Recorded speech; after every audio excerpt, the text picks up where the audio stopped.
My favorite thing is when you're sitting at the table, it's like whoever's over, like you guys had dinner's over, like, and everyone's just like talking, like playing cards, whatever it is. And people are just telling stories. Oh, that is my favorite. We go over to like my cousin Mitch and Allison's house, and like our moms would stay up until like 10, 11, midnight talking. Yes. And we would just be like either playing or sitting and eavesdropping. Yes. That's my favorite was eavesdropping on the adult conversations, dude. Yeah, that's why you and I are the way that we are. Then show all of these like snacks from when we were kids or infomercials from when we were kids. The toys, the posters, the bedrooms. The Nickelodeon infomercials were crazy. Like you stuck all the pegs in the board and it would like, it was like a Light Bright. I had one. Light Bright. Fuck yeah, Light Bright's dope. Remember Zoo Books? The Chia Pets. Like glow pens? The markers that like were like different. The rainbow where you could like correct. Yeah, no, those are like crazy. All of them. I watched a lot of TV as a kid. I'll sometimes just put like the pad directly on my leggings. I've done that before too. My flow's too heavy. I go, you know what? Continue. You don't want to finish that thought? Anyway, back to screen time. Screens! Nostalgia! I would have tuned out by now. I'm just putting that out there. In a world where discomfort is actively avoided, therapy is not accessible to many, we have found that talking it out has been a form of free therapy in itself. I'm Chloe. And I'm Kelly, and we dive into topics like death, divorce, disordered eating, debt, and every taboo topic in between. With that, who's ready to get taboo? I'm really trying to prep here. Fuck, I already hit the microphone. We're not starting yet, okay. My sweatshirt has a boner. I just, That's fine. Okay, the penis is gone. My mouth and throat are lubed. Tea, let's do this. I think we should address the elephant. That is the lube. No. Oh, what? Well, you're on the right track. That. Oh. So Kelly has had the plague. And Kelly got the flu so hard. So bad. And you know what's so funny is like, I'm one of those absolute ignorant assholes. I'm going to get my ass lit up by our 4 followers for saying this. But I kind of was always one of those girlies. Like, I don't get sick often, knock on wood. But when I like really sick, and I always like sometimes just kind of like, it seems kind of cozy. No, I know exactly what you mean. I'm sick for that. I just said that to someone who's a parent, and they're like, yeah, it's cozy until you have a kid. And I'm like, yeah, that whole thing. Got it. But it is kind of cozy to like just like wither away and die on your couch. And just like be on the couch and you have nothing to do except watch TV. Yeah. Like, and sleep. And like you're in like a delirious haze. Totally. Between like, it's like the TV is like influencing your dreams and it's just a crazy state of existence. You have no idea like what time you're at or in. No, everything. And it doesn't matter. It doesn't matter. No, because you're going to wake up you're going to be asleep like for most of the day. You'll wake up maybe between 4 and 5 p.m. Yeah. Like maybe get like, some fluid. Yeah. Maybe at best. Dude. Sleep again till like maybe 3 a.m. Yeah. See, same thing. And all of that, put a nice bow on it and flick it out my window. I will never say that shit again. Oh. So not so cozy. No. When I tell you, I am a caregiver and also was kind of just like I was kind of a gross kid. I'm kind of a gross person. I'm kind of raunchy. You know what I'm saying? Like growing up, like I've had head lice. Oh. Multiple times. I never got lice. That's crazy. Okay, clean girl, raunchy girl. Let's get one thing frazzled established. British girl. Wait, frazzled British woman. Look at my hair. Frazzled. So I've had head lice. I've had scabies. Bugs under your skin. You did not. I have coworkers who have gotten scabies from patients. All over my titties, and I was going through puberty, and so like my little nubbins were so itchy. You did not say nubbins. My little nubbins. I never had boobs. Let's be real. I've had mono. I did get that one. That sucked. I made out with boys. No regrets. I got it because I shared a toothbrush with one of my friends. Ew. I'm sorry. I can't. You're scrubbing face bone, Dia. I just. It doesn't. I would never. There's certain people who I would never share a toothbrush with, but then there's certain people I'm like, fuck it. I would share a toothbrush with you. You got a clean mouth. I really, I feel maybe. Anyway, I had a tickle on my chest last Tuesday. It's now Friday, the next Friday for reference. And I was like, Wait, so it's been a week and a half. yeah, correct. Yes. Still dying. Went to house sit for my friends on Wednesday, and I was leaving work and I was like, this feels weird. Something's going on. Had 104 fever, started to be convinced I had meningitis because my whole back up my spine tightened. I couldn't turn my neck and I was like sweating profusely and I had no clear thoughts. Had a panic, called my mom. I was like, excuse me, do I have meningitis? And she was like, it's called the flu. Relax. Yeah. Called out of work Wednesday, Thursday, Friday. I was down bad. I shouldn't be laughing, but I've had the flu 3 times as an adult. Dude, and it's gnarly. What the fuck? I wasn't peeing anymore. Yeah. I could feel my kidneys just like water, but I like could not. I would wake up in the middle of the night from having the craziest dream, and it was always that I was like running down the street butt ass naked, except in yellow rain boots. I wasn't ready.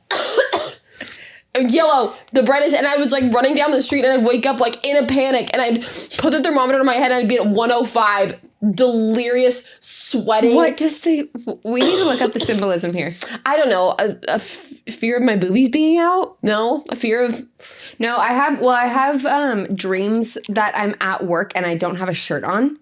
Oh, and yeah. I'm doing patient care and I'm like trying to cover my tits. Excuse me. It's like and I'm like reaching over their bed and I'm like holding don't my mind tits. my tit. And then like the more embarrassing part is like when a coworker walks in and I'm like, like don't get me in trouble. Yeah. Oh my God. But I'm like what not does that trying. mean? I don't know. I think it's because I think it really is because like when I'm cold, I nip really bad and I'm always same. self-conscious at work. Because I'm like all other places, I don't care. Yeah, but you like, never have a shirt on. I'm surprised by this. Yeah. And then but like at work, I'm like if I'm nipping, like I'm so like I don't know, mortified. Like because I don't want it to be. No, it's a thing. Like, why? For me, I love the idea of going topless.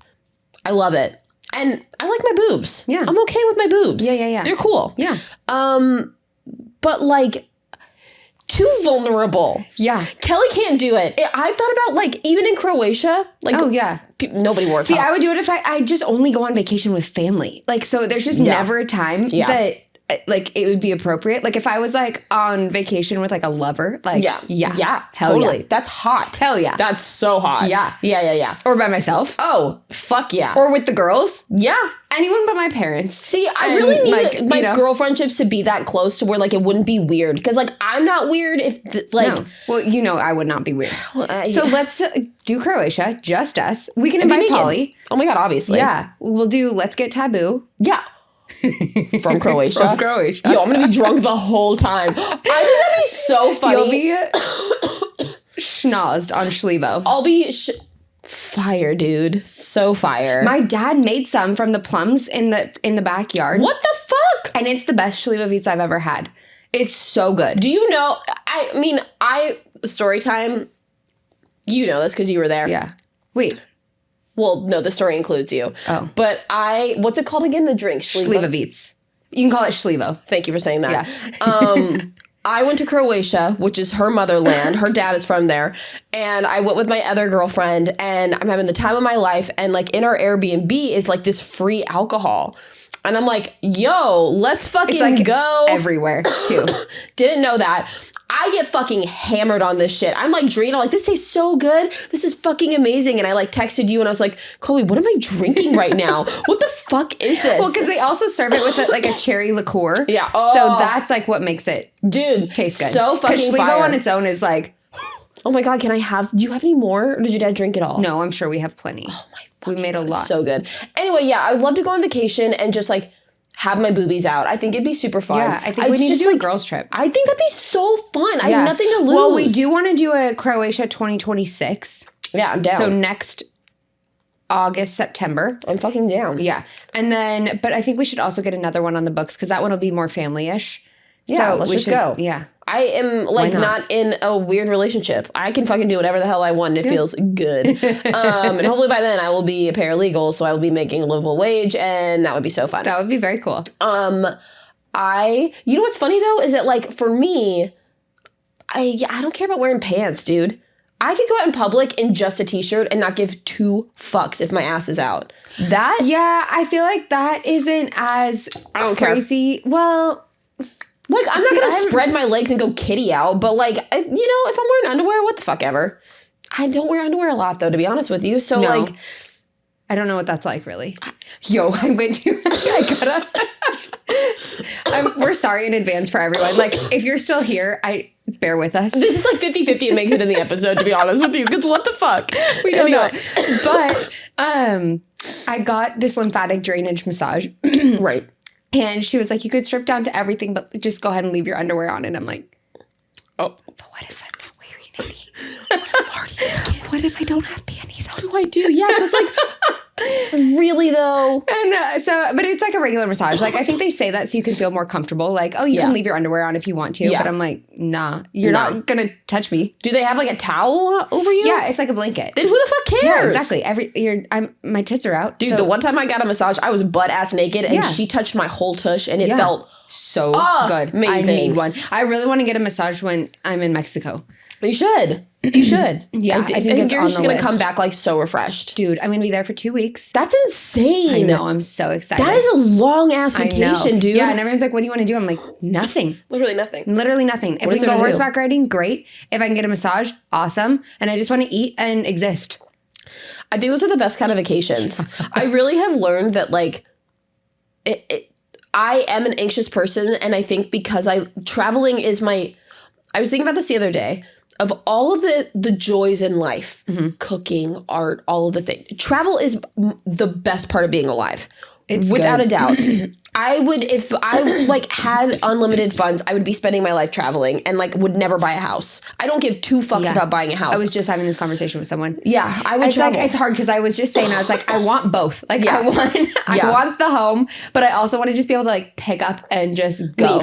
Yep. But it's like, oh yeah, it's hard because it's so good. It is so good. I just think it adds so much to your life, and it's like, I don't know. It's like you just exist differently when you're someone who's like seen other parts of the world, seen other cultures. Like, because I think it's actually really interesting. I was having this conversation how like pretty much everywhere, like it doesn't matter where you go. Like if you go to Mexico, if you go to like somewhere in like the Caribbean, if you go to Europe, if you go like pretty much anywhere else except America, like the culture is so much different. Like the culture around food, the culture around like how families interact, around just like the day-to-day like lifestyle stuff. Like we're just so like work and hustle oriented, and like I hate the way American food culture is. It's just I think what makes me really sad about our food culture is that it's really, really cliche, but like I'm on Travel Talk, obviously. And it's just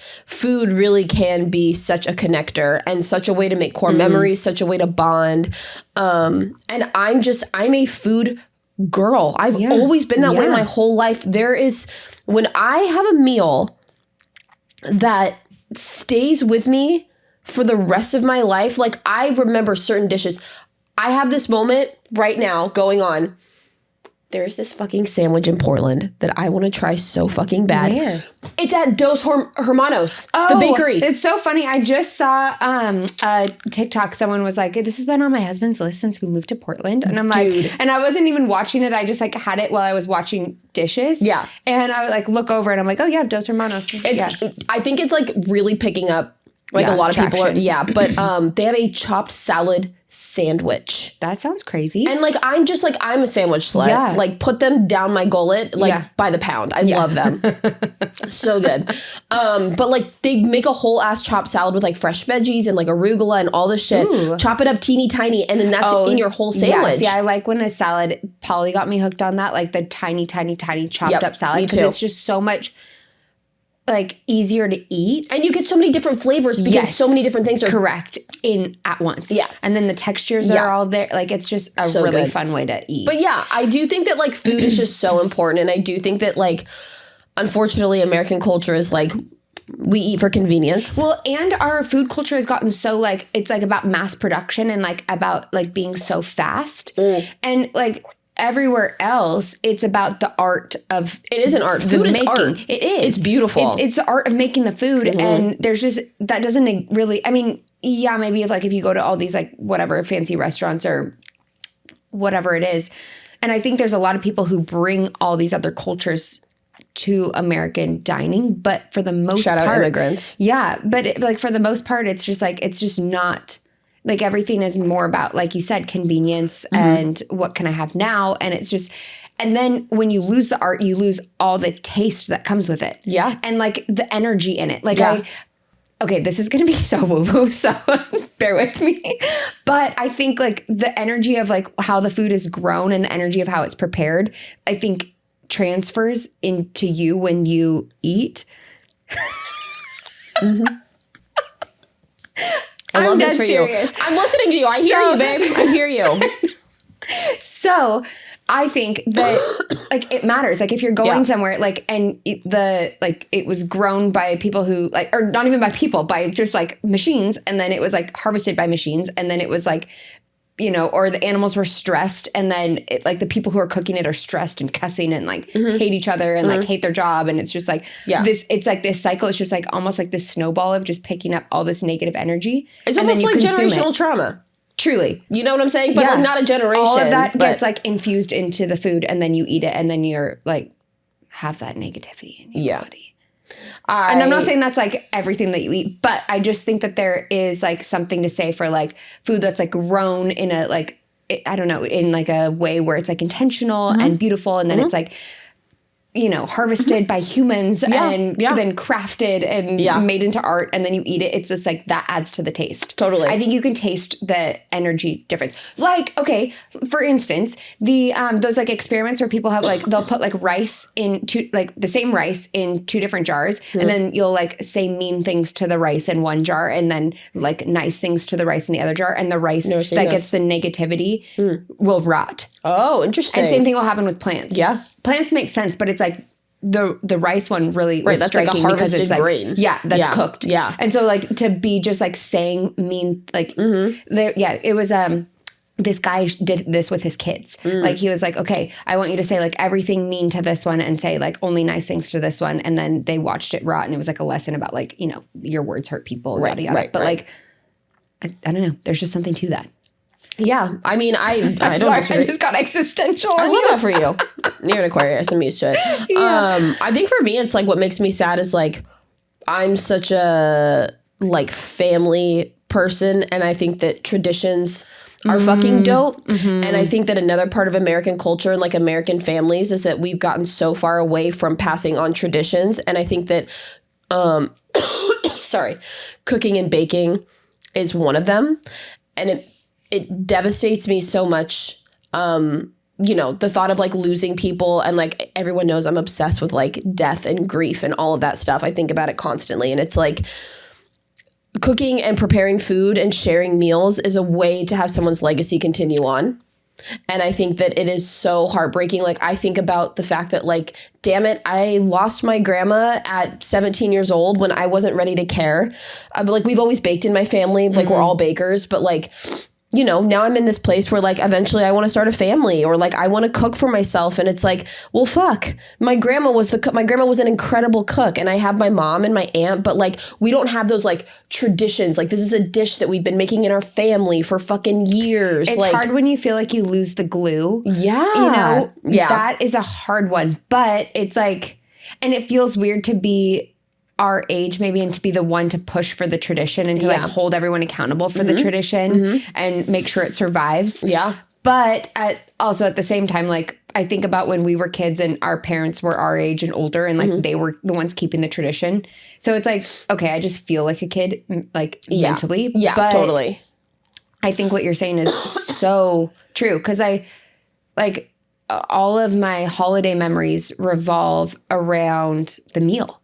Yeah. You know? Or like when we did like a few years ago when we did at your house the winter solstice dinner, and grandma, that was weird. Baka made this, what was that? Sarma. Fucking goddamn that sarma. And that's something that I know that you and Polly can both make. And like there's just, you have these like parts of you because you have this other culture in your family that like you do have those traditional things. Your dad made the alcohol that I love. So like there are just these things that like I see your family holding traditions differently than like mine that is nothing against my family. It's very white and American. We just don't like, we have traditions, but like not around like food and gathering. And like you guys are always hosting and it's like an open door policy with your house. Like that just feels otherworldly to me and like very like another culture kind of. I do see what you're saying. You know what I'm saying? I do totally see what you're saying. And I think that like this idea, and I'm not even trying to get all like anti like American. It's just like truly like I've had the yearn to travel really hard for the last couple years. But like when I did like a stint in Europe for a summer and it was just like I was so brave. Like I would just, the culture in all these different countries I was in, it didn't matter which one. There's a culture in Europe of like, you walk into a bar, you can talk to anyone. You can just have a conversation with them because you're a human and they're a human. And we're alive at the same time. And that is so fucking dope to me. Yeah. And like, we just don't have that here. Like, I feel like maybe it's just Portland. I don't want to speak for everyone in America. I haven't been everywhere. But like, it just feels like everyone is just like, head down, stay in your lane, mind your business. Do you know what I'm saying? I do. And I notice it. I wonder if it's like, part of me wonders if it's a West Coast thing because I've heard like people who move from the West Coast and move to like more southern states, how they're like alarmed by how friendly everyone is and like passing people on the street, people like say hi and like are super engaging, like in all these like, I don't know, like small moments of interaction, like passing like on a trail or like at the grocery store, like just things that I think we've, where we, maybe it's regional, are really accustomed. But I also think it's not necessarily always true. Like not. No, of course. You know what I mean? Yes. But I don't like, want to make I'm making big generalizations here. But it's like, but I do know what you're speaking to. And I have like this anxiety about like losing the traditions because like, you know, because Polly and I weren't born in Croatia. Right. Like our dad was and like our grandma was. And so they're like, they have that so alive in them and like they're so connected still with our family that's there. Right. And they speak the language. Right. But like I don't speak it anymore. Like I don't remember how to speak it. And like obviously I can take classes. Polly started taking classes. Like, cool. you know, Hell it's yeah. like it's very attainable. Like I can reach out to my family. Like I have, you know, I can at least reach out to them on the internet. I have that. And like I have all these ways to connect but it's like I'm really afraid of like those traditions like evaporating. I think that you and I are saying the same thing. Like that is, I completely agree. It's like what few traditions you have in your family, in your group of people, your loved ones, like there's just this idea, and maybe it's because I'm getting older. I didn't even mean to make it this, but it's like, it's like, I just think that keeping people's memory alive, like it's so important to me. It's so important to me, especially as I get older and like I'm thinking about people I love getting older and I never want those things to go away. And it's like, well, all it takes is a little effort, right? All it takes is like, I'm going to teach you this recipe. I'm going to teach you how to make like my grandma like made these at Christmas time, this stuff called divinity. It's like this.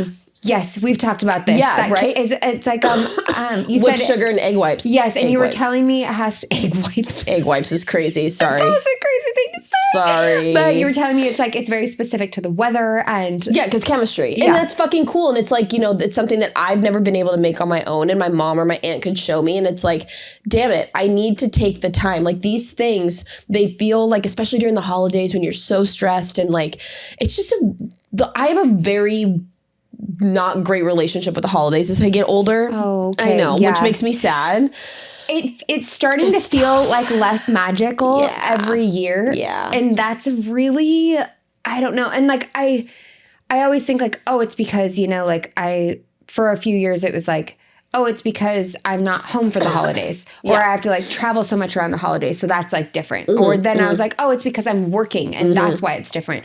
And then I was like, oh, it's because I live in this apartment and I live in the desert and it doesn't feel like, you know, winter. Yeah. That's why. Yeah. And then I moved back here and it's like, oh, it's because I don't have like a home that's mine. Right. And I'm like, there's a lot of excuses here. There's always a different excuse and every year doesn't feel as magic. Yeah. But then at the same time, you know, I saw this thing this year. It was like speaking to how much of the magic, it was speaking specifically to women, but like also my dad like did, like he made so much magic at Christmas. Yeah. Like that was so fun and so special. Like my dad is such a big tradition guy. Love that. And this is something I thought of when you were saying something just a minute ago, but it's like, think about all the traditions that like we made just as like a family unit with just our parents. Totally. So it's like, okay, we have like so much opportunity to make new ones as we continue. I think about that all the time. You know, because all a tradition is just something you decide to do again. And you do over and over. Do you remember the orange Tic Tac thing? Wait, hold on. It's so weird. Okay, why is this is jogging, but like, what was the orange Tic Tac? Chris, his whole fucking life growing up, would have his stocking filled to the brim at Christmas with orange Tic Tacs. He came into mine and my mom's life. All these years later. Yes, and you guys still do. We still fucking do it. And orange Tic Tacs are my all-time favorite candy. They're my all-time. Like, I was just talking with someone at work about how Tic Tacs are so underrated. They're like, so they're the underrated. They are. Perfect mint candy. They're delicious. I love them. I can eat the orange ones. I can taste it right now in my mouth. Oh God, they're so citrusy. And they're like tart. They've got like a tang. They got like something. Yeah, it's like Tang the drink in tiny form. Oh, that's crazy. I love Tang. Anyway, but yeah, I thought about that. That's niche. Yeah, that's like Mr. Pibb. You know? Hey, listen, I also would drink that. There's nothing this body can't take in the junk food world. But yeah, I think about that all the time. Is like, it's not that I don't appreciate the holidays. It's that I am at a point in my life where like gifts don't matter. And I keep like telling my family, I'm like, let's go on vacation. Yes. I don't care about gifts. Yeah. I literally have no need for anything. Yes. I'm not kidding. Yes. There's like I have a hard time with like gift exchanges or like secret Santas or like just doing like a big thing of gifts. Like I would rather you not, first of all. Yeah, don't. Like, let's just not. Don't say let's do something. Yeah. And I think when I was younger, people used to say that a lot. Like, like I would rather. And at that time, I'm like, no, I want the fucking gifts. I want the new Uggs. I want the juicy perfume. I want the jeans. Yeah. I want the thing. Yeah, exactly. Yeah. Like, let's be so for real. Let's be so for fucking real. I was like that up until about 3 years ago. Yes. Let's be so for fucking real. And now it's like, it has shifted where I'm like, no, I actually, like, because now I'm to a point where it's like, if I want something, I just get it for myself. Yeah. If I wanted, I got it, you know? Yeah. Yeah. I was just listening to that song in the car like 2 days ago. So that's why. But now I really do get that because it's okay. I saw maybe it was like a PayPal commercial, but let me tell you, it got me. It's like, it said something like, you're not going to remember the new shoes you got, but you will remember the vacation you took. Yep. Or the memory you made. And I'm like, oh, yeah. I never thought about it that way. Yeah. Because it's like the shoes that you like wanted so bad, like you don't remember them. Yeah, you don't remember them. After you wear them for the season or for a couple years, then they go to shit and then like on to the next. Yep. And I mean, sorry, but no. You're not going to remember them. That's why I try to, if I'm going to ask for gifts, I try to ask for things that are like actually going to last. And like timeless things. Yeah. And like this year I asked for Converse and I was like, and I love them. They're so cute. But then I had that thought of like, how many times in my life have I asked for Converse for Christmas? At least 10. Yeah. Like, and then it's like, well, fuck, like, these are, I would much rather, like, as much as I appreciate, like, you know, I've told my mom, you grind so hard and she gets so fucking stressed that I feel like she's missing out on, like, memories and time. And, like, yeah, we haven't gone on a vacation, but, like, we do have traditions that are really fun, that are really cozy in my family. And I feel like those get kind of skated over because of how much pressure she puts on herself. Yeah. And it's like, oh my God, I think that all of us girls are all at ages now. We're like, yeah, Kathleen and Emma might still want gifts. I respect the hell out of that. Yeah. And they deserve at their them. Age, I wanted it too. Of course. But like, holy fuck, I also want my mom to be able to enjoy. Like, I just think that the holidays are, again, it comes back to like, that's where you get traditions. That's where you get like passing things along and legacies and all of that. And I just feel like that's kind of going away. Well, yeah, but you can always like, so I'm thinking of like some family friends that I have, like they have had like a lot of like trauma, loss, like a lot of death in their family. So their family's like, there's not a lot of extended family anymore. And so after like a couple of years of just like pretty much everyone dying. Oh God. They just decided like, we're going to Mexico. Like, and so for a lot of years, probably, I don't know, like maybe 10 years. Like every Christmas, they just like, they went to Mexico and that was what they did. And it, like for me, I want to be, for Christmas, I do want to be home. I want to be cozy. I Literally want to be same. like, I would rather do like a mountain trip. Same. And then this time of year, then go to like Thank a you for sunny saying place. that. I agree. I just have never understood the warm place for Christmas. That's what my family But wants to do. Anyway. But for them, they needed to like just like Christmas was really painful. Yeah. And they just made a new tradition. They stopped doing gifts. They stopped doing all the like Christmas shit and like just made memories. And like it's just fun, like what you said about like keeping the memory alive and stuff. It's like my favorite thing is when you're sitting at the table.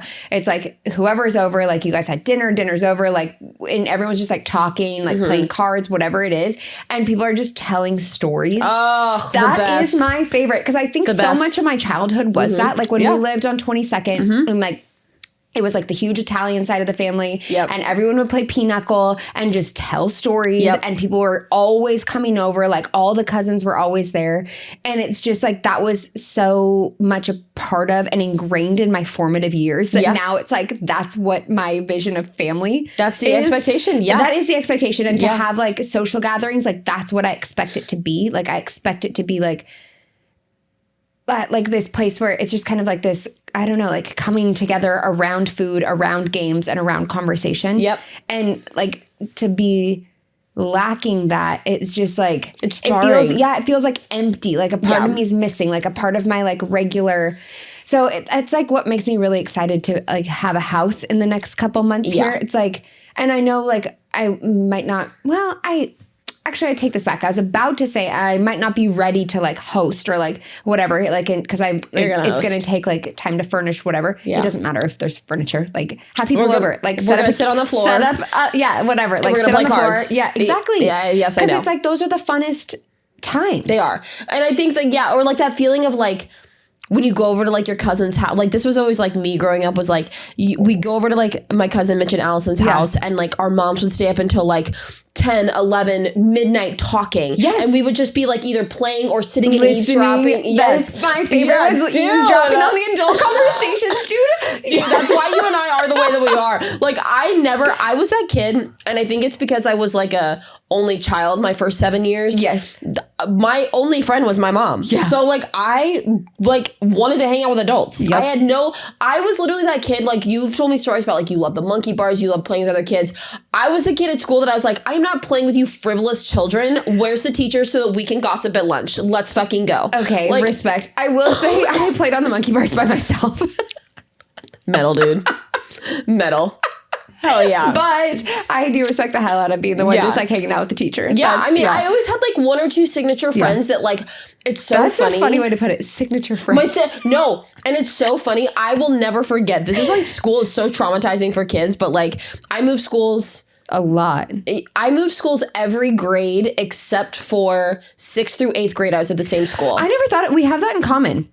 Yeah. The longest I was at any one school was in high school. Oh, mine was middle school. Oh, okay. How funny. Yeah. No, I moved schools constantly. So I got really good at like looking at the class, fishing out. I don't want to even know the psychology behind why I picked the people I did because I'm sure it's problematic in some way. But like I would pick out like one or two people and be like, they're the normal ones. They're the ones that have the same vibe as me. They're going to be my friends. And by the end of the day, I would have pursued them, talked to them, and we were eating lunch together the next day. Yes. Oh, I'll tell you something problematic. In 3rd grade or 2nd grade. Yeah. In 2nd grade is when I started at a new school. Mm-hmm. Yeah. Maybe it was 3rd grade because, that would have been 20. You were at Madeline at the end of our 2nd grade year. And then I think 3rd grade is when you went to St. Ignatius. No, I went to St. Ignatius for 2nd grade. I was at Madeline for kindergarten, 1st grade. And then I went to St. Ignatius for so you had just 2nd, 3rd. But I'm just trying to remember like which year I met this girl. I think we were both new in 2nd grade. Okay. And I literally just wanted to be her friend because she was Chinese. And I thought her eyes were so cool. And my problematic ass in 2nd grade. Got it. No, this is the thing too. I just saw Asian and assumed Chinese. Oh my God. She was Chinese. Okay, well that's a W. Yeah. But I was like, I want to be her friend. Like, she's so cool. We ended up being best friends. Oh my God, cute. But like that, I mean, yeah. You didn't tell her that, right? No, I think I did. Oh, okay. Well, that's fair. I think I asked her straight up, are you Chinese? She said yes. I'm like, that's really cool. Fuck yeah. But it's like, it's just funny what like a kid sees and thinks and like zeroes in on. Dude. But it was really fun. I was actually just thinking about it because one of my patients the other day was like, I was working on the Chinese New Year and she was like, oh, you know, like we were talking about it and stuff and the thing she always does. And then I was like, oh yeah, my friend, when I was in school, like her mom would always come in and like we did these different like stations where she like we would do different things. Like one of them was like learning how to use chopsticks and another was like I don't know, it was just like all these different things. And then we learned about like the which year, I don't know, it was just like fun. We got to do like little workshops and we would always do things for the Chinese New Year. Hell yeah. But yeah, it's just funny like when you're a kid. You know what's funny? When I was this age, because I moved to the street that we grew up on. At the very end of second grade. Like I was only in school literally a month. No. And we moved into my house that I lived next to her in May. School gets out in June. I had 1 month of second grade to make some fucking friends and then leave for the summer. God I was there for you. The universe like threw you a bone. Dude, and I had like this fucking baby in my house all of a sudden. Like shit was wild back then. But that school I went to in our neighborhood, Abernethy. They did the coolest shit. This comes back down to travel and cultures and traditions. We did this thing every year called World's Fair. Where we would clean out our whole cafeteria and all these different people, like families, parents, or whatever that were from like a different country or wherever, would bring like food and instruments and like all these cool things from their country. Cool. And you had like this like thing that you had to fill out, like this booklet, and you had to get it stamped of all the different countries that were like there, and if you got like all the countries, you got a prize at the end, and you just like learned about all these different cultures from all over the world. And that was like in second and third grade. We did that. Super cool. It's almost like a little passport. Exactly. And I was just thinking like, I wonder if like what schools do now, if they do anything. Because like the way that school is painted to me, this could be very wrong, but I have a sister who was in high school. She's a sophomore this year. And like the way she paints school, I don't think I would have made it. I think I would have been a GED kid for sure. Because it is like the schools are so run down. There's no heat. There's no air conditioning. There's like mold on the walls. It's like, it's built like a prison. Like the school that she goes to was literally designed after a prison. Oh, God. And then like the teachers just have absolutely no control. They just give kids packets and they're like, here, do your packet. There's no... How lazy. It's so lazy. And I'm not trying to like, I have no idea what it's like to be a teacher because I also know the kids are fucking feral now, but. Yeah, but so Bella is finishing up her teaching degree. And so she's been in classrooms and she'll like tell me about things and stuff, but like. This is in Arizona, right? No. Well, yes. So she did student teaching in Arizona and then now she's doing student teaching in Nebraska. Oh, wow. But she worked with a lot of like low resourced schools and stuff. And yeah, I don't know. I just feel like the screens are ruining our, like the generations. It took us 35, 40 minutes, but I think that this is like actually us getting into what this episode is supposed to be about. You know, we made it. So we take a winding road. We talked about culture. We talked about travel, traditions. It's been a while since we recorded. You know what I'm saying? Exactly. But the screens are absolutely whoa. Go. Try it again. The screens are absolutely ruining things. They are. I know that a lot of teachers, I think a lot of schools now are implementing like that. There's like a bucket. And you pass it around and you put your fucking phone in the bucket and then you get it at the end of class. But, oh my God, yeah, this week, I can't wait to talk about this if we're talking about social media and stuff. Social media, dude, I don't know what to do with social media anymore, dude. Oh, TikTok slut. God, I love it. I rot on it. I am destroying my brain with how much I'm on it, but I do love it. But I'm on the worst side of TikTok right now. And I am not loving my algorithm right now. There is nothing interesting. It's almost like the universe is like, get off. Totally. That's how I feel. And we talked about this a couple weeks ago, and I feel like we were like loving TikTok and obsessed with it. And we were like, our algorithm's so funny and good. Yeah. Mine, Trash. dude. Trash. I'm on nostalgia talk right now. Ooh. No. Oh. I think I'm really Depressing? Okay. Oh my fucking Longing God. for what once was. Dude, okay, now I'm gonna get existential on you for a second. Okay, let's hear it. Put it on me, right. baby. Let me lay it down for you. So, one, keep in mind, I am on day 2 of my period. I am mad depressed right now. So, everyone just take it with a You're grain about of to salt. turn a corner, though. I am. By day 3, I'm a new woman. But right now, got The it. fact that you had the flu, and then as soon as you barely start to catch a break, like the first day you're not running a fever, you start to bleed. Dude, every time I cough, I pass a clot. Fuck. Maybe it'll get over sooner. Dude, I'm hoping so. Because I saw that TikTok you reposted about wearing pads. I'm just shit. I said I wouldn't hit the mic and I did. That's time number 1 in this episode. I am Your hands convinced. get too excited. I know. I need to sit on them. But I am convinced that this has something to do with what we're talking That about. lasted 1 second. Fuck. I can't not point. But yeah, lady, this is what I've been doing my whole life, and there's a movement happening, and I'm just gonna take credit for starting it. Yeah. I am a pro pad girly. Yeah. I'm pro pads, and all of the ladies out there that like I just growing up, it was like, oh, you don't wear tampons? Ew. I'm sure I was one of them. Grown up. Literally, suck my wiener. I'm sorry. Tampons are mad uncomfy. My flow is too heavy. I have no interest in, and you know what? I'm a frequent urinator. And urinator? Yeah, Urinator. urinator. Urinator's not a word. I know that it's fine because I had to text you and be like, dude, is it sterile if I like pee with a tampon in and a little bit of pee gets on the string and then goes up in the... I know it is. Yeah. It still grosses me out. Yeah. I don't want pee up in my vag hole. Yeah. Whatever. Yeah. So like I pee too much for tampons. So in the last, I would say like 3 years, put that pad in. Love a good pad. I'm pointing and moving my hands. And I'm just tip for the ladies as pads become more normalized again. Wear pads exclusively the first 3 days of your period, and your period will be done by day 4. Maybe day 5 if you have an extra heavy flow. Yeah. But like I'm telling you, if you let it squirt out, you let that shit out, Free Willy style. Well, I will say on my last couple cycles, I did test this theory. Oh, did you? Because I'm a cup user. Crazy. I used to do tampons. Now I do cups. I will say at work I do a cup because I just can't walk around all day. And I just feel like I'm in a brief. Which is that's what we have to call diapers. Like, you don't want to embarrass people. Yeah. Diminish their self-worth. yeah, I get it. And then there's like a random nurse here and there that'll be like, roll over, got to put your diaper on. I'm like, oh God. It's a brief. It's fucked up. It's a brief. Fucked up. It's a brief. So you don't want to be wearing a brief. Can't be bothered. Right. But then also, side note, then sometimes you'll be like, okay, let's put a brief on. And they're like, a what? And I'm like, a diaper. And I they're don't like, know. just give it to me straight. Yeah. Yeah. It depends. I don't know what to call it for you. Anyways.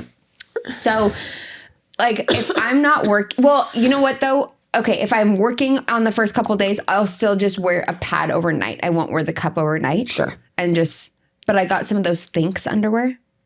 I don't know what that means. It's like the absorbent underwear for your period. You just wear underwear? Yeah. And it just... But the only thing is I didn't think this through. I got one pair and I'm like, oh, well, now I can't re-wear them. I have to wash them. God damn it. So I was like, I see the value in buying a multi-pack or Right. or wearing a pad using the disposable version. I do have to say the one downside to pad, this is what my flaw. Okay. And I think it's being a girly that grew up in the Y2K era. I think that panty lines are humiliating and I hate them. Humiliating. Okay, thank you. So like when I'm on my period, I have to wear like loose sweats or jeans because I'm wearing granny panties. Correct. Because I'm wearing a pad. If I have to wear tight pants or leggings on my period, which I do that, I'm so lame and so toxic that I'm like, I can't have these panty lines and a tampon goes in. That's the only time I'll wear a tampon. I have, I'll check from the back, but I'll sometimes just put the pad directly on my leggings. I've done that before too. My flow's too heavy. I go, you know what? Continue. You don't want to finish that thought? I think it's been enough. I did say every time I cough, I pass a clause. So I guess there's no brother. boundaries tonight. Anyway, back to screen times. Screens! Nostalgia! Here we go. Are the people still with us? I would have tuned out by now. I'm just putting that out there. I would have too. I feel like this is going to take some fancy editing and we're going to get it great. But like we were talking about. Okay, so I'm on nostalgia talk. Yes. I'm going to get existential. Okay. Here we go. So the nostalgia talk that I'm on is like, it's going to be so corny, but it's like an AI generated video. And it's got this like really calming music playing, and there's like kids like laughing and playing in the background, and it's just like this like very normal looking suburban house, and it says you wake up from a dream, it was all just a nightmare, you're actually back in 2004, your mom's in the kitchen cooking dinner and you're playing outside until the street lights come on. Dude, I can't.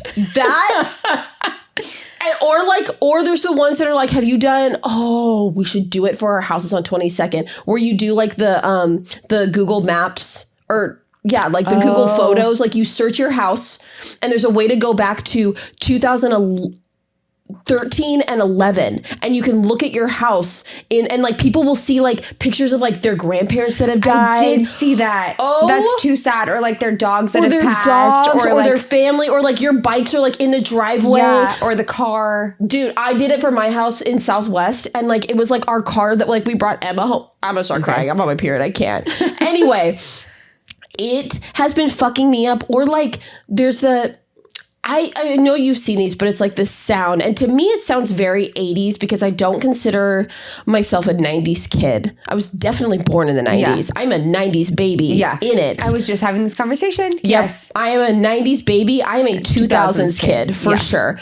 And so I don't really like do the gatekeeping of 90s things, but like it's this sound that's like very like, I can't even describe it. I'd have to play. It sounds like a keyboard and it's like, I'm not going to embarrass myself. Anyway, it's like this very old sound. We're going to clip that. But they like then show all of these like snacks from when we were kids or infomercials from when we were kids. The toys, the posters, the bedrooms. The Nickelodeon infomercials were crazy. Like, do you remember those? I don't know how I just thought of this, but those like little, like you stuck all the pegs in the board and it would like... It was like a Light Bright. I had one. Light Bright. Fuck yeah, Light Bright's dope. What do you mean? I would play with a Light Bright right now, just so you know. Do you remember Zoo Books? I wanted Zoo Books so bad. They were like little magazines, and every single one had like one animal focus, and I wanted all of them. Yes, I had some of them. It said Zoo Books and Rainbow, or like blow pens. Do you remember that one? Blow pens. Yes, I remember them. But what was cool about it? How did it work? It was like ink that you put in this pen and you blew into it, and then the ink would blow out. Like the ink would blow out and it looked kind of like spray paint almost. It was so... Oh, yeah. Anyway. The Chia Pets. The markers that like were like different. The rainbow where you could like... Yes. Correct. Yeah, no, those were crazy. All of them. I watched a lot of TV as a kid. But it's just like all of these things where those don't make me as sad. It's just kind of weird how you like grow up so much and then like you forget about all these things that were so present in your life. That were everything. Yeah. And then I haven't thought about them in 15, 20 years. And then, but the ones that kill me are like, it's geared so specifically towards my age where it's like, don't worry, it was all a bad dream. It's actually back in 2007 and you're doing homework at your desk while your mom cooks dinner downstairs. Yeah. You're like, and no. Then I've been looking at kid pictures lately, and Kathleen and my sister and I would like have just been talking about like all these different childhood memories, and like, dude, it fucks me up bad. And so then I started having this thought because I sent them to Justin, and I was like, okay, yeah, like look at all these weird TikToks, and he was like, damn girl, I think you might be depressed. And I was like, I think I am too. What do I do? And he was like, holy shit, get off of that now. And then I asked him, this is the existential part, I was like, do you think, and I'm sure the answer is that it's a little bit of both, but do you think that this happens with every generation where like they get older, they get to like our age? Like I feel like millennials, baby millennials, like us, we're finally adults. Yeah. Right? We're adults. And it's like the first time of us like really experiencing it. And it's like we're old enough now that we have enough lived experience we can look back and be like, damn, like we had it so good, or like we had like, you know, we were the last generation to play outside, or like we didn't really grow up with tech, but we did. Yeah. Like I now can look back and be like, holy fucking shit. Like it makes me so sad at how much times have changed. And I'm like, but does every generation go through that? I think so. Yeah. And it's just that we're getting old. I think so. I think this is just like that thing of getting old where like every generation is like, oh, what happened to kids? Like, this next generation is just, you know, it's like, now. It's so bad. And like, okay, I will say I think that there's things that are lost with each generation, but there's also new things that like every generation comes into this world with fresh eyes. Like they see everything in a brand new, fresh way. Yeah. So it's like they have a new approach, and it's like, well, I don't care if that's how you've always done it. Why wouldn't you do it this way? Because they have like this new perspective, right? Mm-hmm. But at the same time, like little by little, you lose like these other things that maybe were great things from the generation before, but somehow they don't fit in. But then I think now too, we're seeing like a lot of returning of like other things, like where people are going back to like making things at home, gardening, like all these things that like maybe our parents and that kind of left, that our grandparents maybe were like the last ones to hold on to. And like the younger generations are like, wait, but that was actually cool. Let's like try to learn again. Yeah. And they're like taking classes, or I saw this thing of like, there should be, what was it? It was something to the effect of like, there should be what is that? The site where like people do like naked things? OnlyFans. Yeah. There was like, there should be a Only Grams where like you go on and like grandmas like teach you how to like sew and like bake, and like I would pay for that. Exactly. I would pay for that. So anyway, so there's like that thing where it's like there are things that are lost, but I think what you're saying is so true. Like, I think every time it's like, oh, well, kids are just ruined now. And I think to an extent, like we're seeing the repercussions of screen time, right? That's what I was going to say is there is like another side of the coin, right? Yeah. Because I think that like... Because like a new thing comes along and you think like, oh, this is the greatest thing ever. And then you go into it and you don't know, like when something's new, you don't know what the fallout's going to be on the other side. Yeah. So we're seeing the fallout. We're seeing the fallout of tech and specifically social media. And that was the other thought I had is like, okay, because I start to freak myself out, right? Like I go in this spiral where I remember being a kid. I've been thinking about this so much, so bear with me. But like I remember being like an older, like elementary age, middle school, and even especially a teenager. And there would be like those teachers or adults that I unfortunately had to be around that would like, oh man, appreciate being in high school. Oh, it's all downhill from here. Oh, I miss those days. And I would literally... Ew, ick. It disgusted me, and it still does. This is the time of your life. Like, yes. Like, don't get me wrong. It's a time to remember, and it's like important to, I think, take it in. Mm-hmm. 'Cause I remember being 17 and being like, I think this is the most freedom I'm going to have with the least amount of responsibility. Yeah. You know, like I remember having that thought, like my car is paid for, like my gas is paid for, my food is paid for. Yeah. But like, I don't have a curfew. Yeah. I can go out and just like hang out with my friends and do whatever I want, you know, within reason, whatever, like whatever I wanted to do, I pretty much could. Yeah. But I knew that was like a kind of like a short-lived time. Yes. And I recognize that. But at the same time, like, I wouldn't go back to high school now. Like, no.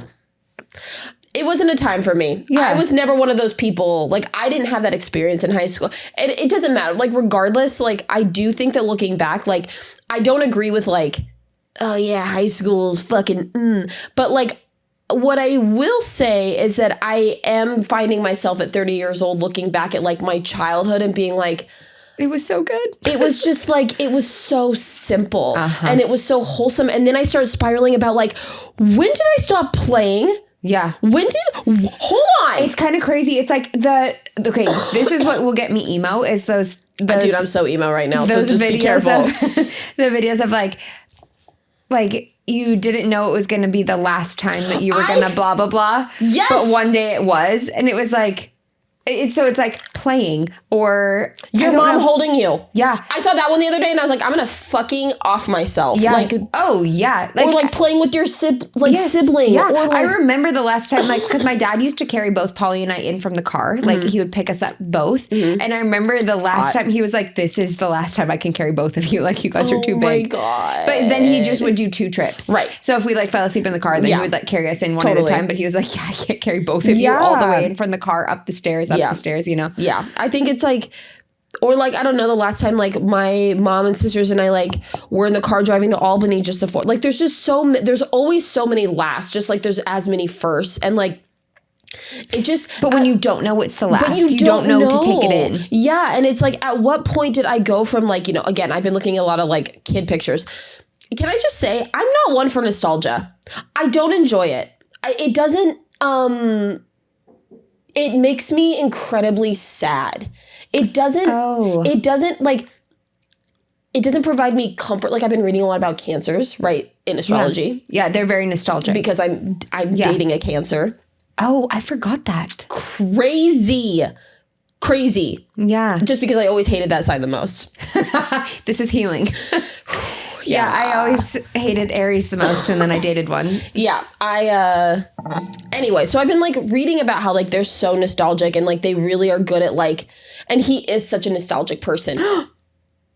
What? This is hilarious. I just put this together, but like, of course, it's both of our 12th houses. You have a Cancer 12th house, I have an Aries 12th house. Like it's generally the sign that you have the hardest time with.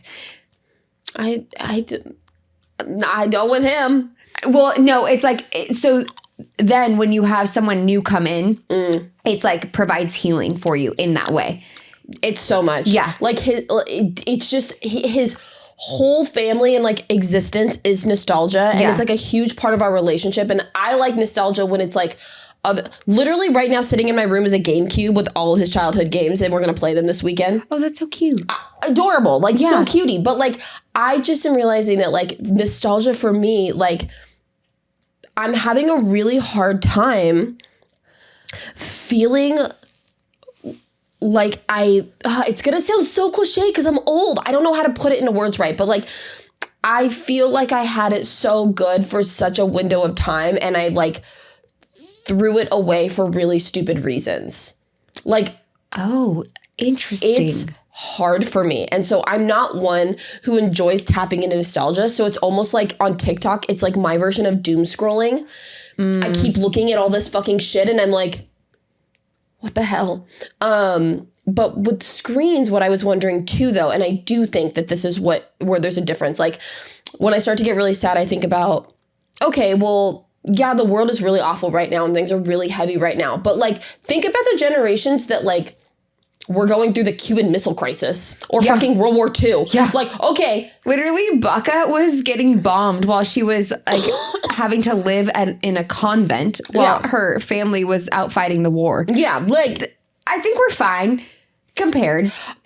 But it's just, no, I take that back. It's different. It's different. It's a very, like, the challenges change as society and technology changes, right? Well, but like, so the worst thing at that time is different than the worst thing at this time. But I also think that we have so much access, and it's like a good and bad thing, but our level of access to what's going on around the globe has magnified. Yes. Like we're not equipped to have this amount of information fed at all, and it is fucking my head up. Yeah. Like it's not like but the other thing is that like what's so complicated with like screens and social media is like I have to talk about this heavily in therapy every single week.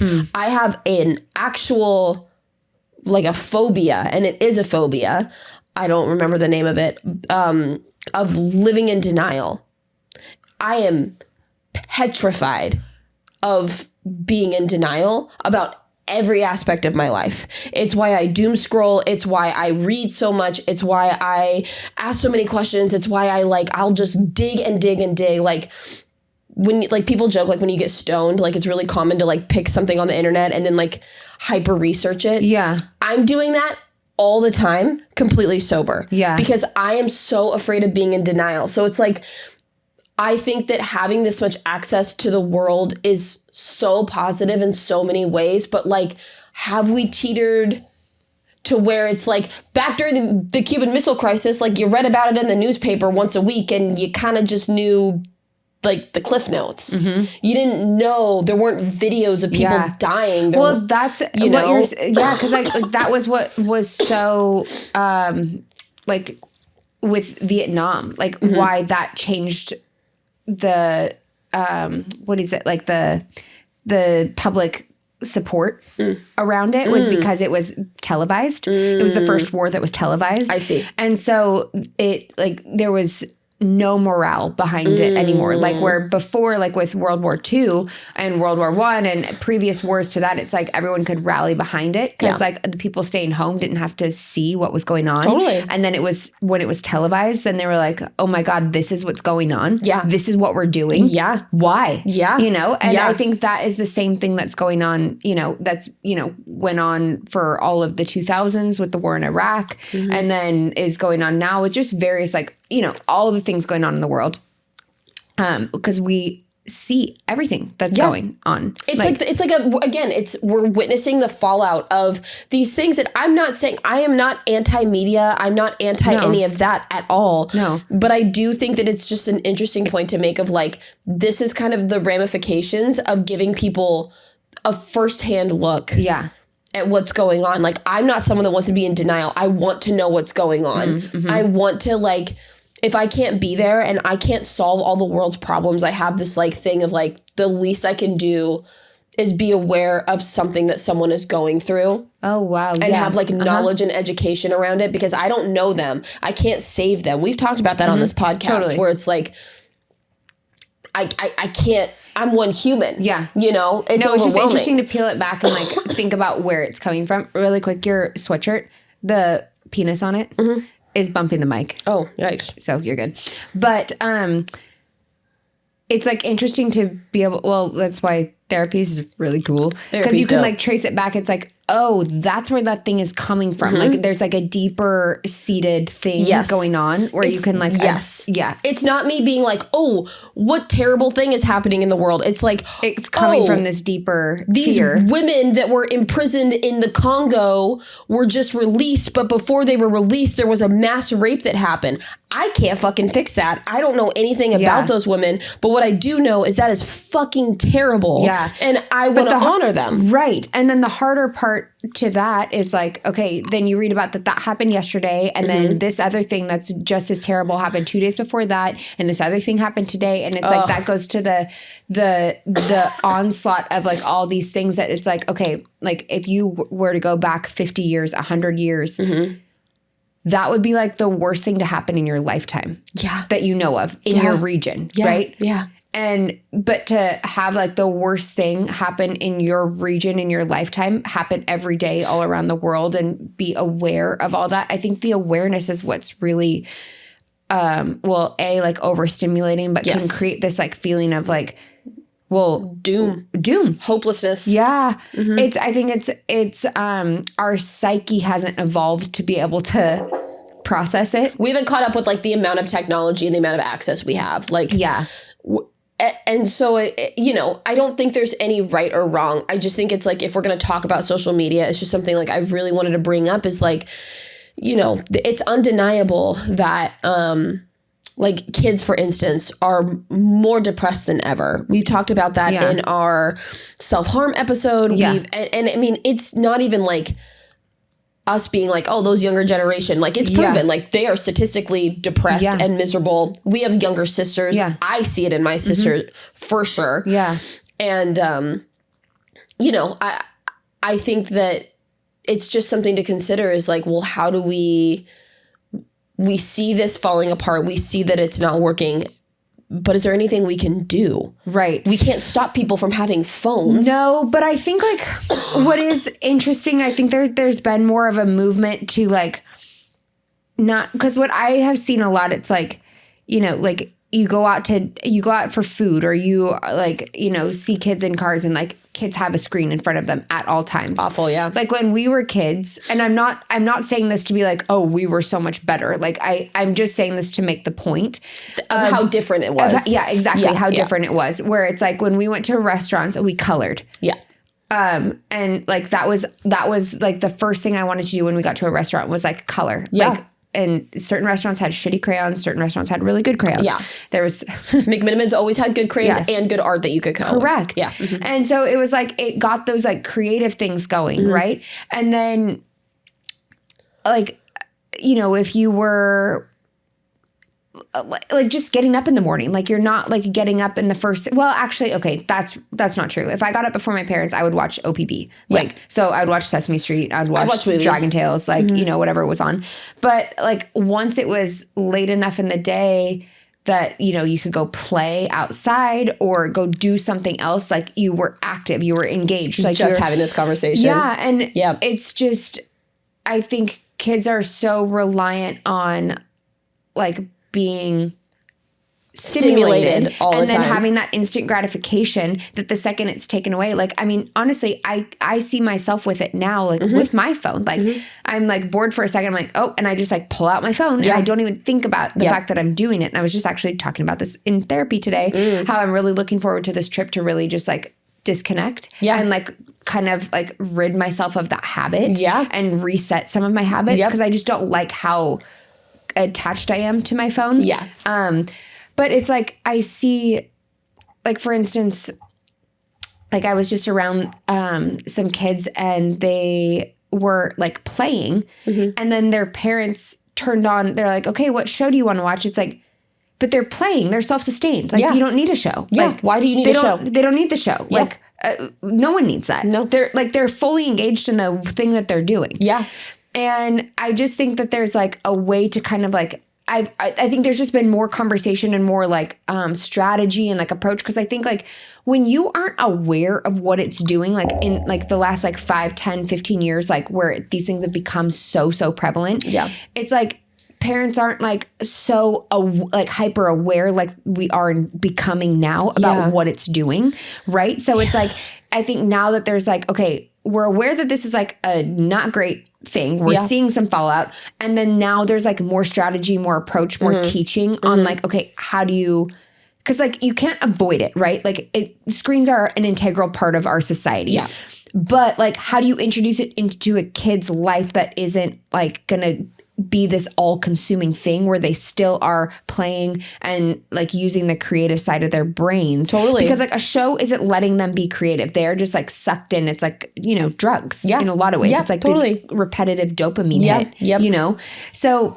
And you also can't take like, the thing that's so hard for me with the screen battle is like, you know, I've talked about or like had a lot of thoughts about like, okay, like if I were to bring a kid into this world, like how would I want to handle screens, right? Because I personally, I understand that there is a social expectation amongst teenagers, and I do understand. Yeah. So like I want to be that parent that honors that. At the same time, I do think that can be a little bit of a cop out when you're giving your kid your 10-year-old a phone. Yeah. Your 10-year-old doesn't fucking need a phone. No, exactly. Like I'm sorry. No. They're not. It's not. It doesn't make you a bad parent. No. It's just, I'm just saying, I've heard that before where it's like, well, every other kid, and I don't want my kid to be the only one without it. But if everyone falls on that cop out, then everyone's going to have a phone. But if like more parents start holding the boundary of like, no, you're 10, you don't need a phone. Right. Like you don't need a phone except for like, I'm thinking I was like 12, I think 13 when I got my first phone. It was 13. A flip phone. Yeah. So was mine. I was talking to boys on that phone. And honestly, just like random people, the amount of people that I like, it was just different. Like when at that age, you would just call random people on the phone, like random friends, or at least remember we used to talk on the phone when I moved out of Southeast. We all the time, and I don't know that like kids talk on the phone. I think they text and they Snapchat. No, they FaceTime. Oh, okay. Well, FaceTime. Hey, that's actually. I can get behind that because to me that is like some level of engaging. You know, like it's more confrontational. Like where I think texting is really our generation. Yeah. Like that is real. Cause like it was like new. It was still like the new cool the amount of time I would go over on my text. Every month I was over on my text. Every month I was over on my minutes. But anyway. All this to say, I think that there's like, I think the way it changes is like different parenting approaches. Yeah. And you have to do it for yourself first. Yeah. Like you have to break the habit yourself. Like if you don't want your kid engaging and like constantly like looking at the phone and like doing all that stuff, you got to quit. Yeah. Like, and that's hard. It is hard. And I think that it comes back down to like, yeah, you know what? You're totally right. It's about setting the example. And I think that like, you know, We talked about that in our parenting episode. we did. You know, I for me, it's like, I love food and to chat and to play. I love board game. You know, I love board games. I'm a board game queen. So it's like, I think that, you know, I'm just curious where, you know, we're tired, we're working, we're like adults in the world and it's so fucking hard. But like, what age is it on average where parents kind of teeter off trying and are just like, you know what, iPad. You know what? well, that's what it is. It's like, it's easy, you know, and that's no shade. Like, No shade at all. Like sometimes like going even like imagine. doing like the freezer dinner, that's easy. Like, but at the same time, like if you make that the norm, then you have like fallout. Yeah. But it's like, it's okay to use it at like, it's okay to use the crutch as a crutch, but don't use it for like all the time. You know what's crazy to think about is like the kid, and again, no shade. It just really goes to show that like with screens, I think because they're such an integral part of our culture and our existence now, no one is safe from it. The family I used to nanny for, EJ and Alma's moms, when I met them, they had an iPad. EJ was allowed 1 hour of screen time, and it was while I was laying the baby down for a nap. Oh, okay. 1 hour as a 4-year-old, Yeah. more than enough. Yeah. That's plenty. And that makes sense because it's like, it is like you kind of are, it's like multitasking. Like you get to put the baby down, he's occupied, you don't have to be like, because that seems like. Because 1 hour isn't going to melt his brain, and then the baby gets stories read to her. She gets cuddled. She gets her needs met. He gets his needs met, but it's very structured. Yeah. Then by a year in, they put a TV out in there, like they created like a rec room. And he got to watch like, if it was a movie. Okay. He could watch a movie, but then he discovered YouTube, and then he became addicted to YouTube, and then How could you not? How could you not? I was never a YouTube kid. I feel like I missed the boat. I missed the boat big time. I don't understand YouTube at all. I don't fucking get it. It's like the Lost Lands to me. Yeah, I don't know what's going on there. Bothered to search for shit to watch. Well, okay, I'm talking out of both sides of my mouth here. I have gotten like accidentally, like I'll go through like I'll get on these like kicks where I'll look up one thing and then it'll like suggest something else. So like I've gotten on like the Vanity Fair, they'll do like the questions like where they're walking through the house with like a random those are great. Those are good. And then it'll suggest the like get ready with me's with the random, and those are always good. And then the aaaaand, the architectural digest ones where like it's just more houses. I don't know, whatever. But I get it's easy to get sucked in. I mean, I've watched The Basement Yard. Like that's my favorite thing in the world. I watch that every week. I look forward to it. But I'm just saying, like, they put the TV out, and then like it started to be kind of unsupervised, which is normal, no shade at all. And then by the end of my time working with them, it was like he got home from school and like would just watch TV the whole time after snack. Now it's to the point where they don't even know where the original iPad is. And at one of the parents' houses, him and his 3-year-old sister had their own iPads. And it's like, again, this is not me judging. It's just that they were so strict. They were so like structured, and I was like, okay, here's a family that's doing it. This is how you fucking do. You know, but it's just, it sometimes is like the easier thing to do. It's like easier to like, it's like breaking the seal almost. Yes, like, exactly. Because it's like, think about like when we were in the car when we were little, like you would look out the window and you're like looking at all these things and you're like wondering about things and you're asking questions and all this stuff. And it's like, now it's like, they've got the screen. They've got, and it's like, and don't get me wrong, that is way easier. Sometimes it's nice to just have like a fucking moment to yourself and like be able to listen to your own podcast or have a moment of quiet and not have to answer all these questions. Like, but you know what makes me sad? Looping back to our earlier conversation, I think I've said this on the podcast before. That makes me so fucking sad because I consider myself a bit of an audiophile. I have a wide range and wide knowledge of music. It's because of all the time I spent in the car with my mom. And she would play all of her music. I know, 60s, 70s, 80s so well. Because I lived in the car with my mom. My dad would always be like, name that artist. You know, and that's we listen to the radio all the time. And then we talk about, but I think that, you know, like sometimes I think our world is maybe overstimulating, and it maybe wasn't as stimulating for our parents as it is for us.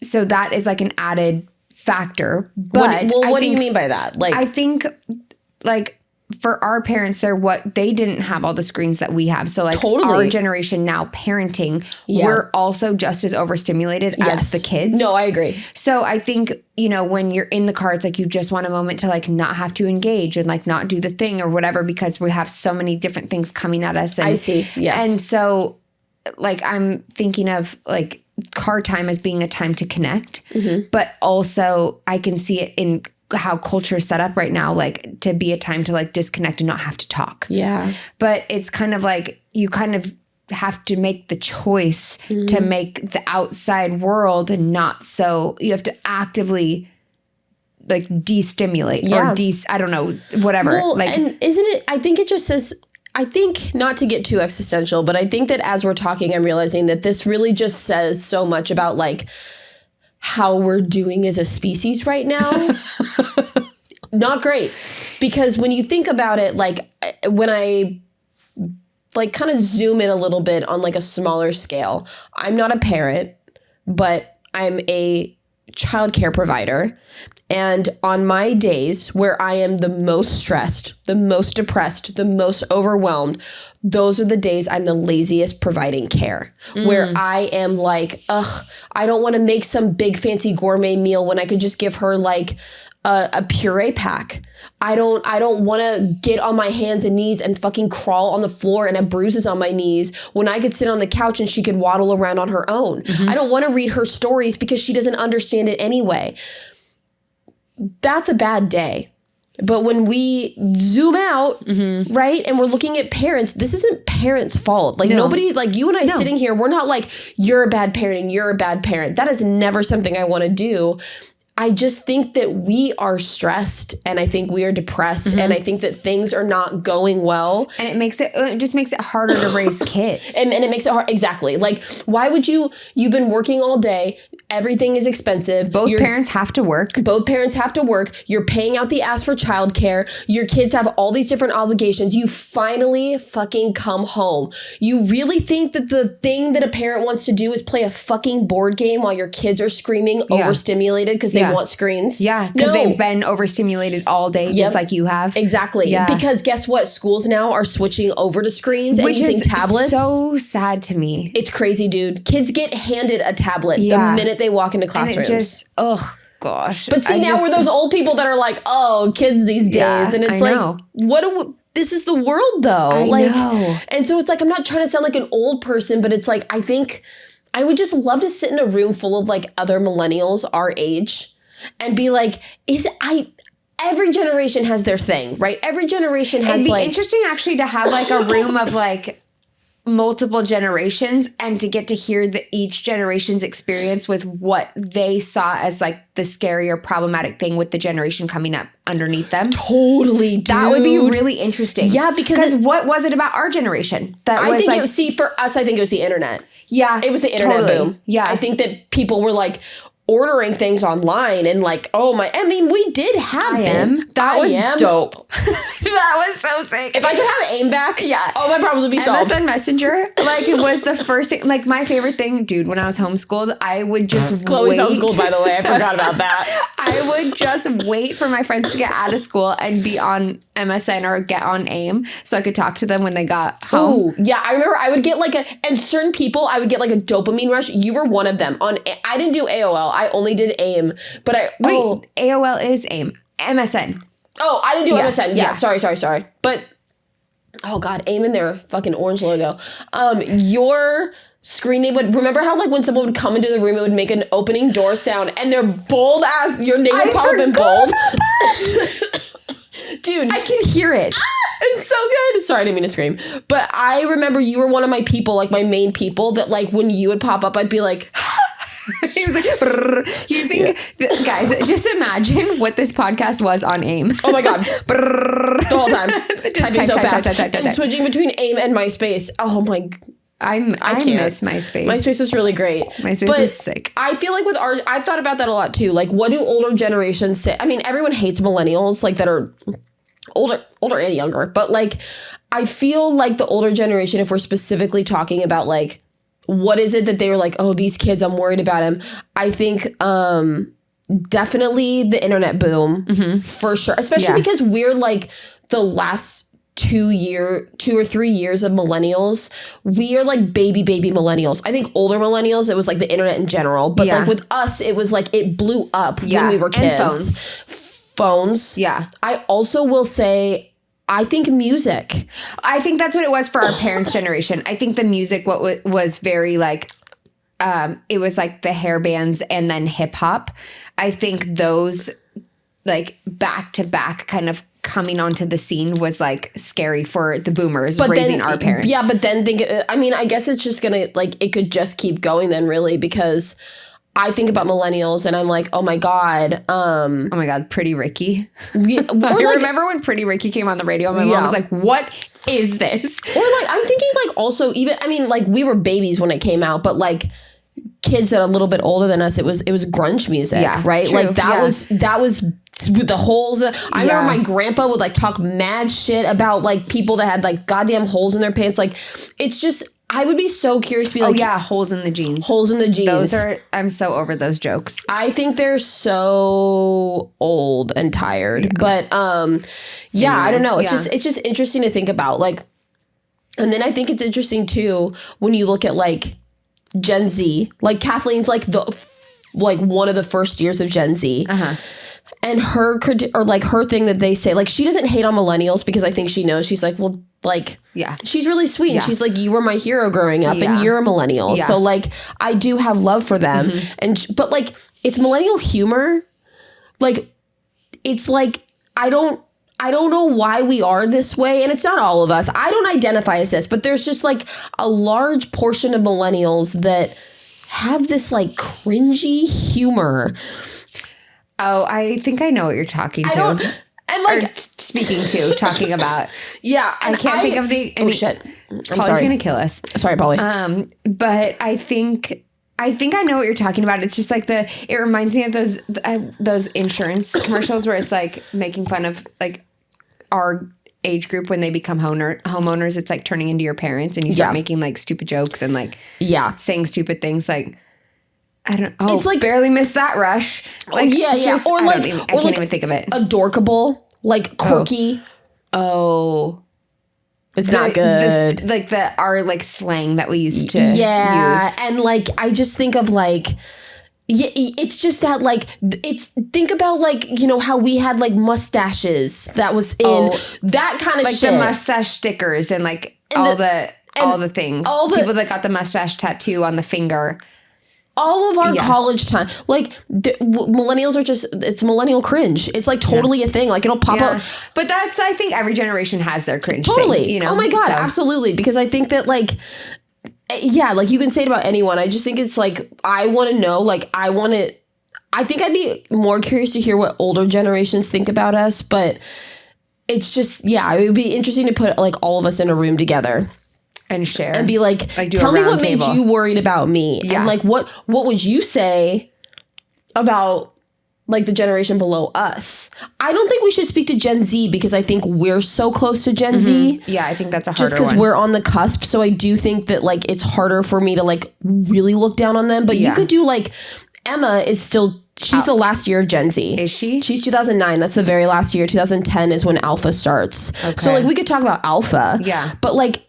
I'm 30. Like, I don't really like, I would say phones. Yeah. I think. Or iPads. Like we've been talking about. I think screens and like access to like just different social platforms and how it's been like around from the beginning.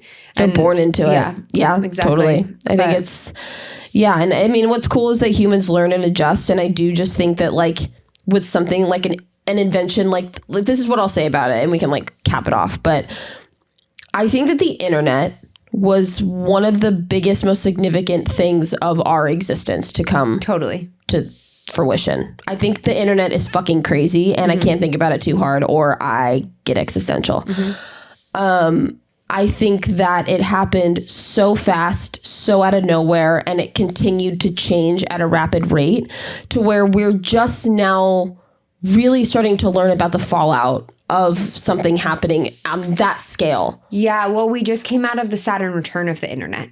Oh, interesting. So it's where you kind of like have those like reality checks and like where it's like, okay, we've pushed the boundary a little bit too far. Maybe we should have pumped the brakes. Yeah, and it's like realizing like the full scale of it and like what has come to fruition and like where the pendulum has swung too far or you need to come back to like a more boundaried place with things. And I think it's just interesting as we continue to have like those Saturn moments around the internet. It's like, because the Saturn is like the coming of age of something. And I think we're really now seeing, because, you know, in those earlier 2000s, mid 2000s, it's like it wasn't what it is now. No. Like we've had this like kind of exponential boom of it. But also just to tie back into like what we started with in this conversation is like, you know, there's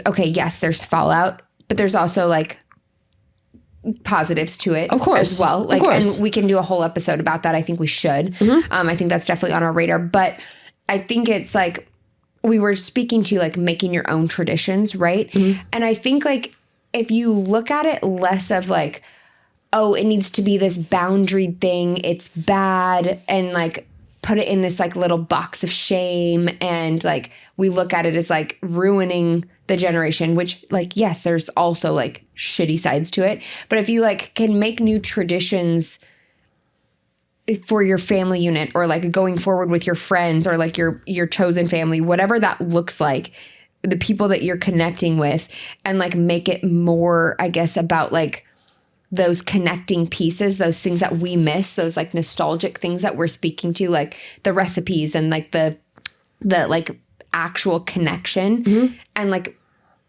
go out of our way, I think, to make intentional moments that don't involve the phones and don't involve the screens as much when you can. Yeah. Because sometimes the screens are helpful to be able to like have an artificial sense of that, like when you can't actually be together, like 2020, like the whole pandemic, you know, where would we be without our phones? Yeah, like if we didn't have screens and FaceTime and Zoom and like all that stuff, I mean, it would have been a much different experience, right?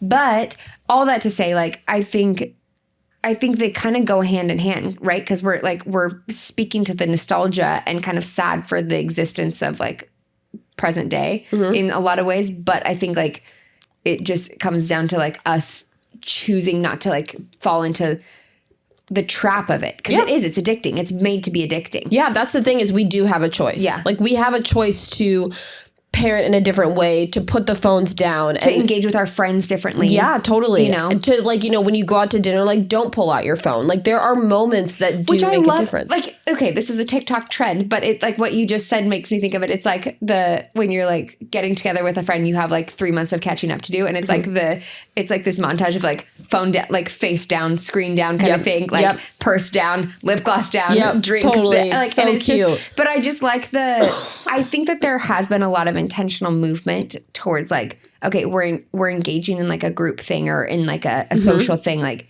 Let's phones. Not. Yeah, no, I think there is like a little bit of like, I think good shaming that comes from in those absolutely. settings. Yeah. I mean, I'm someone that like, I love my phone, but I totally follow suit. Like I am really I surround myself with people. I realized this the other day. You, Justin, Cody, and Taylor, the four of you are people that are never, and you know what? Honestly, my mom as well. And my sister. I have more than one sister.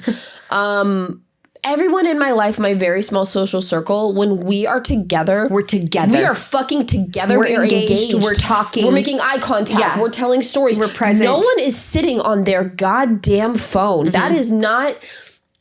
Everyone in my... And I think I do that very intentionally because I'm someone that I can fully admit I am addicted to my phone. I'm on my phone. I sit here and rot when I shouldn't be rotting. I rot at work when I shouldn't be rotting. I'm always rotting. And so I think that like that's why I've I think it's truly because of phones and screens that my love language has switched completely as I've gotten older. I used to always be a words of affirmation person, always. Now it is quality time and physical touch, because if it without my people who are really good at not being on their phones, I would not be able to follow suit, and I don't know that I'd ever be off of it. But when I'm hanging out with someone who's never on their fucking phone, that is so touching, and it means so much to me that I'm like, I'm not going to get on my phone then. Yeah. I'm not going to, why would I do that? Yeah. I'm going to just like, if they're going to sit here, like when Justin and I hang out, we'll hang out for like a full day and night. Yeah. I won't get on my phone once because he's never on his phone. Yeah. Never. And I think that's so just important. like when you carry yourself in that way, people tend to follow suit. So I think it's I'm like, one of them. It so much is like just setting the tone, and that like applies to so many different things. But I think this is a huge one. Yeah, like I think that like shout out to people who like have the like boundaries with their phone, that like it inspires me. The only reason I'm ever not on my phone is because of other people. Like I appreciate it so much having that. Like I'm someone that really struggles with discipline in every aspect of my life. But like my phone especially is one of them. Yeah. And I just like, I'm just like now realizing like when I'm with people that I love and care about, I am fucking with them. And it is all because of them. It's crazy. Ooh, you just brought up something that I think I want to save for another, like, I think we should do a full conversation about like really get into like social media and like all the things of it. And I have some thoughts for it. Okay, cool. Should we end it here then? Yeah. Because that was crazy. I loved this. I missed this. That was a journey. It's good to be back on the mic, baby. And for it to actually be recording. Also, your coughing is out of hand. I'm sorry. We got to go. All right. Okay. Thank you, guys. Where can everyone find you? They can find me at Kellie, Kellie, aaaaand on Instagram. And then TikTok, I think, is just Kellie Wald. Yeah. What about you? Same. I'm Chloe Anna McKell on all socials. But I'm not going to spell it out. Just go to Let's Get Taboo. And you can find links to our pages. But just go to the Let's Get Taboo page. That's all that matters. It's more alive anyway. You know how it is. Yeah. Anyways. Right. Okay. On that note, we've got to go put Kellie to bed. Oh my God. Bye, This guys. is crazy. Kellie, bye.